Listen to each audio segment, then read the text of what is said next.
Dear students, hi. I think everyone is safe and fine and you are following the classes, I think.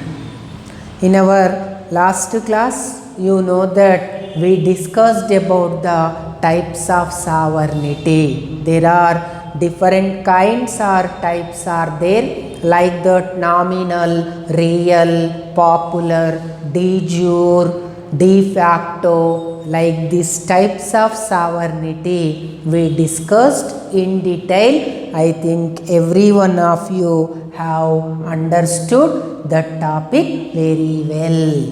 Anyhow, if anyone is not able to understand, just you can give your doubts, put your doubts in our WhatsApp, in our group, so that there is a chance to get the clarification from me.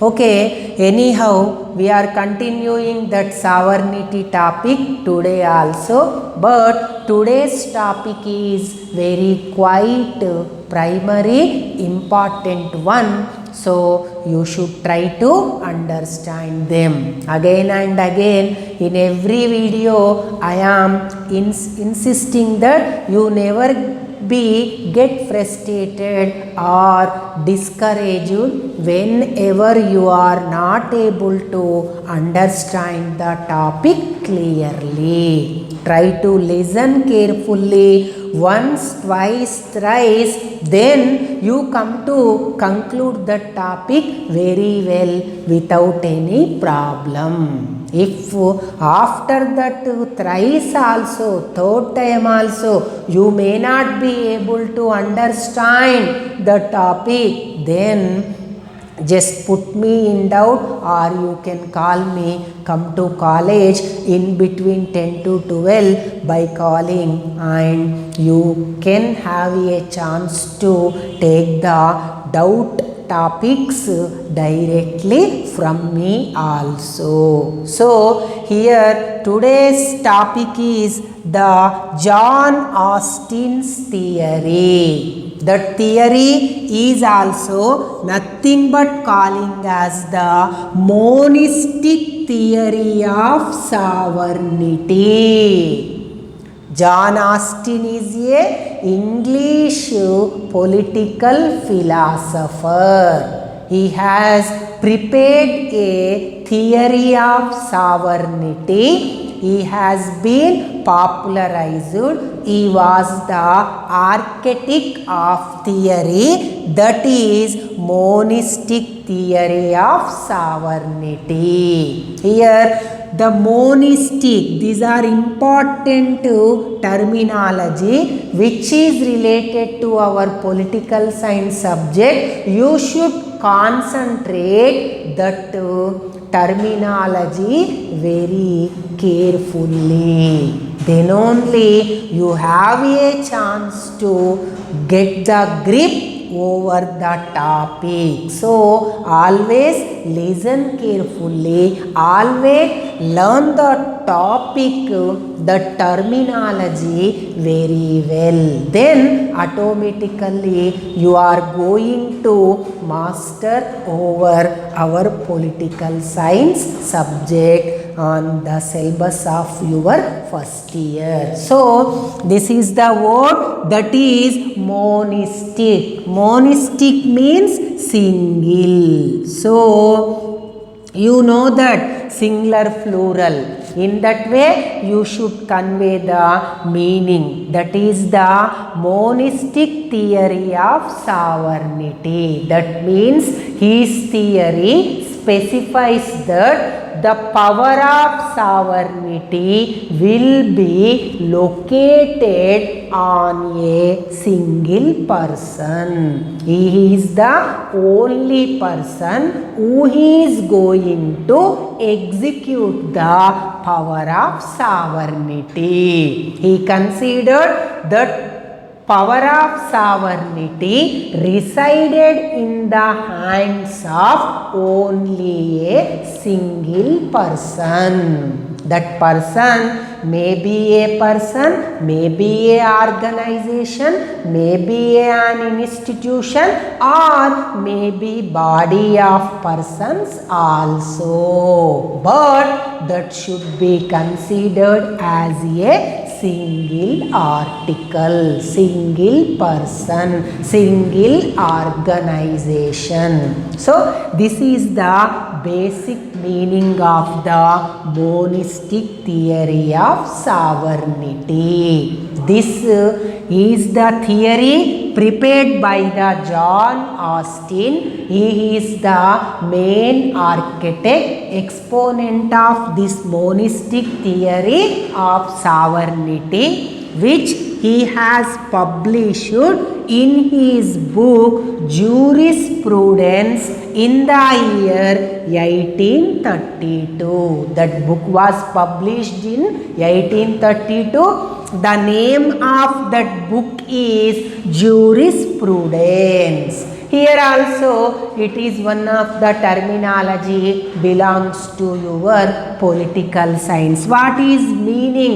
General meaning. Generally it is a noun that may not be carry a meaning, but in our sense to understand the meaning of the jurisprudence is that theory of philosophy of law, that is which is going to discuss about the theory or philosophy or which is related to going to be law, that is generally called in terminology jurisprudence. So this book was published in the year 1832. It was written by John Austin. In that book, the John Austin explained about the monistic theory of sovereignty. He learned this theory. He followed the paths of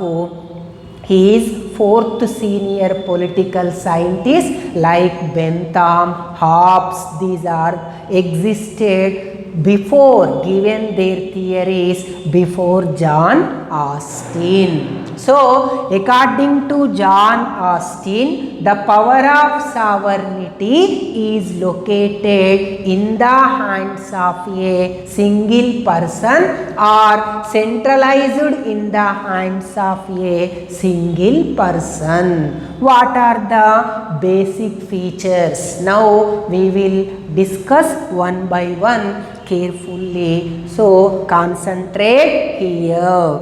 First one, it is determinate. That is, sovereignty is determinate. Sovereignty is determinate person. He is one person or body of person.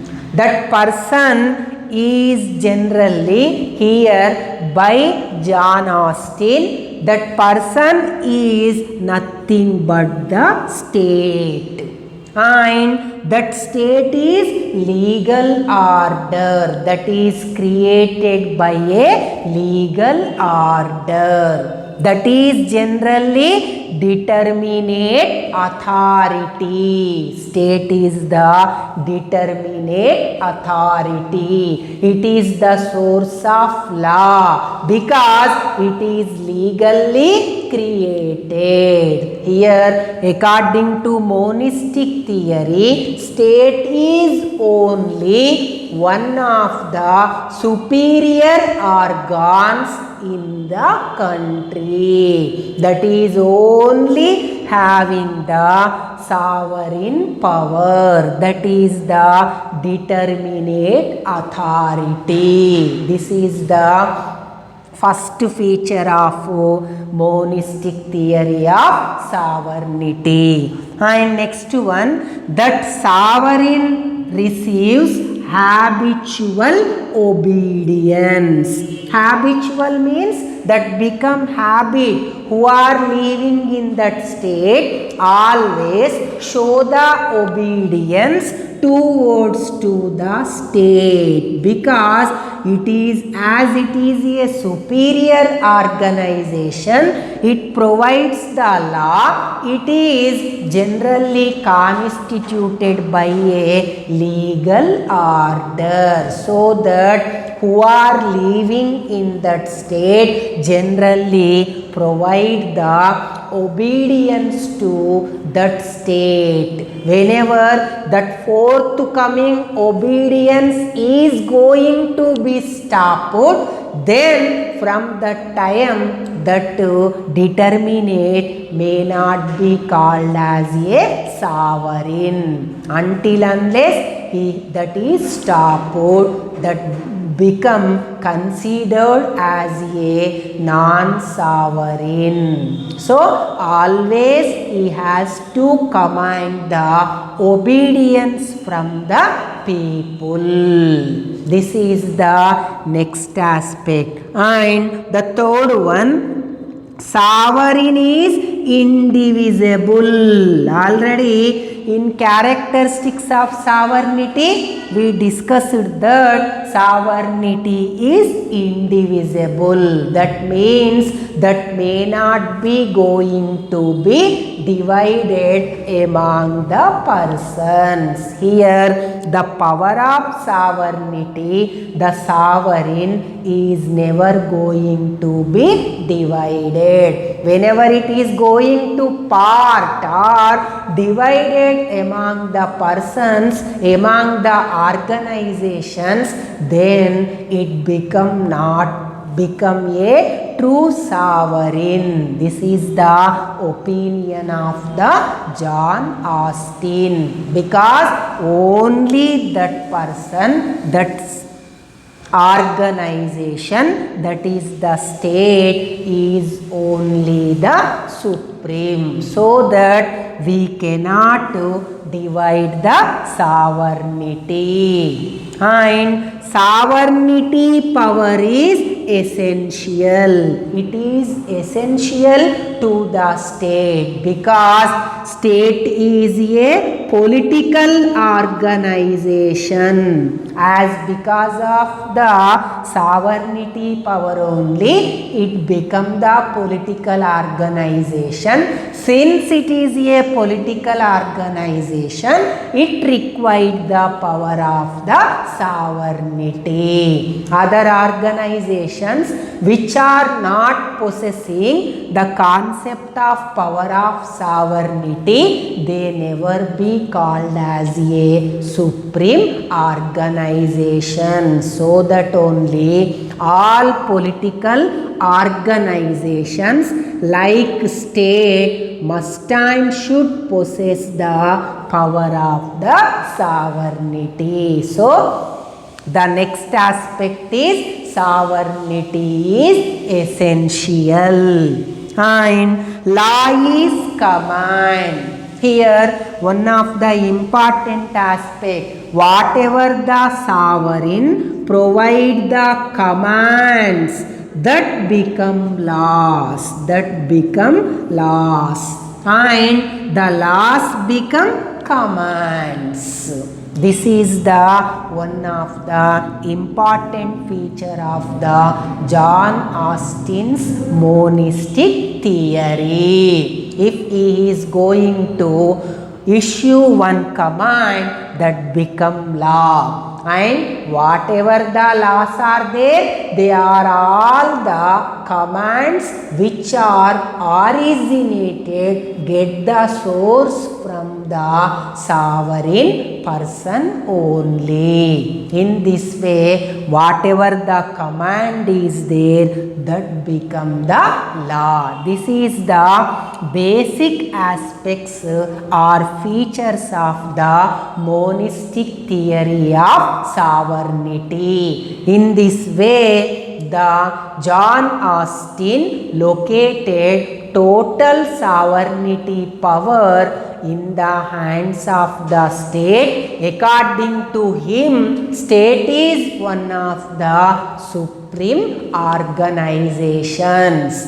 But the political philosophers who believed the aspect of the pluralism. Pluralism. Here we discussed the aspect of singularism. Here only one person. But this opposite is the pluralism. Those who always believe the aspect of pluralism or the concept of more than one, they have been criticized the theory of monistic sovereignty. They said that the theory of sovereignty or monistic theory of sovereignty has been criticized by taking few accept like A.V. Dice, John Locke,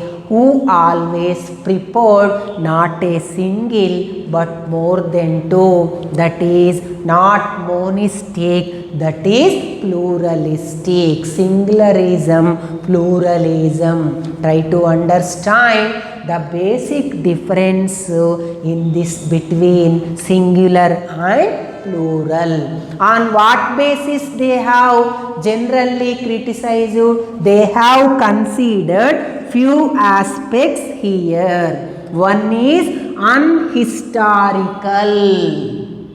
In the above we discussed that the state is the supreme sovereign organization. This is the theory of John Austin. But those who criticized, they said that it is unhistorical. In history, wherever it is not specified, if we go back through that historical incidents, that state is the supreme organization. It is nowhere we can see. So, the theory of sovereignty or monistic theory of sovereignty is unhistorical. There is no historical evidence. It is the first ground of the criticism. And indivisibility not real. As they said that in our next aspect, we discussed that sovereign is indivisible. That means the power should be concentrated on one body or body of persons or organization. Here that is the state. This is the aspect of the John Austin's theory. But such indivisibility is wrong. If sovereignty is not going to be divided, there shall not be fulfillment or function of government cannot be approached to the reality. This is the criticism. For example, if you take in our modern government, central state governments, local self-governments are there. That means the power of sovereignty has been divided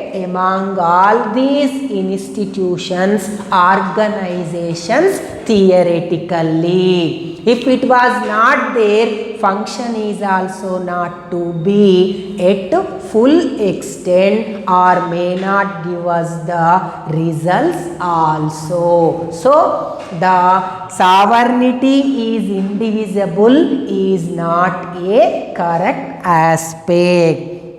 And the next criticism ground is that state not supreme. These pluralists like John Locke said that state is not a supreme organization because it is the one of the organizations like institutions, societies, associations in the country. Like that, state is also one of the organizations. How the society, association, institutions will strive for the development of the people. In the same way, state is also took part, so that why we should give more importance to the state only. That is the another ground for the aspect of the John Austin's theory, so that they questioned the supremacy of the state here. And the next aspect, traditions and customs. These are very important. You know that in a country, the people's conventions, customs, traditions always play an important role. Even though the state, whatever it may be, the supreme organization, whenever going to prepare a law, they are going to consider the traditions and customs and conventions of the land. That is very important. But in John Austin's theory, they said that the commands of sovereign become law. Here the John Austin may not give any importance to the traditions and customs of the land, but they play an important role in the activity. In this way, the pluralist criticized that John Austin has given little importance or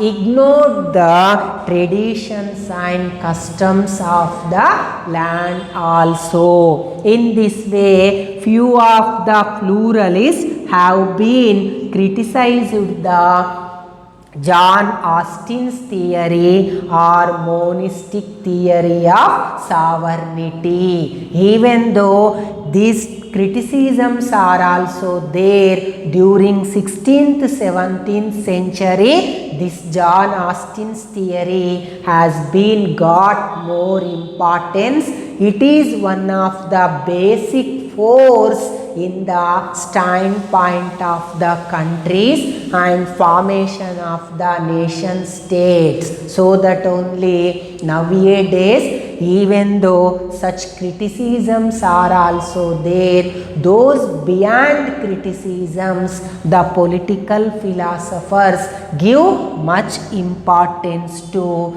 John Austin's theory or monistic theory of sovereignty.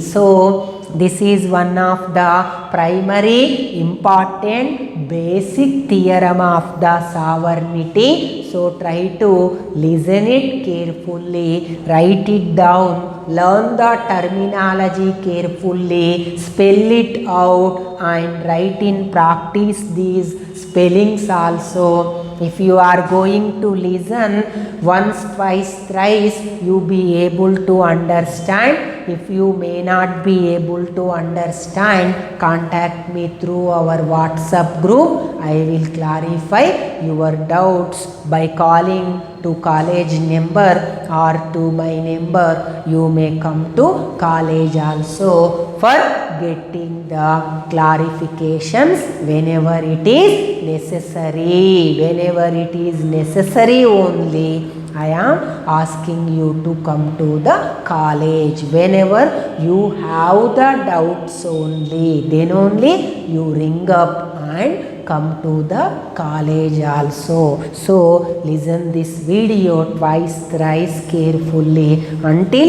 you understood and don't get frustrated for everything. Okay, thank you. Bye.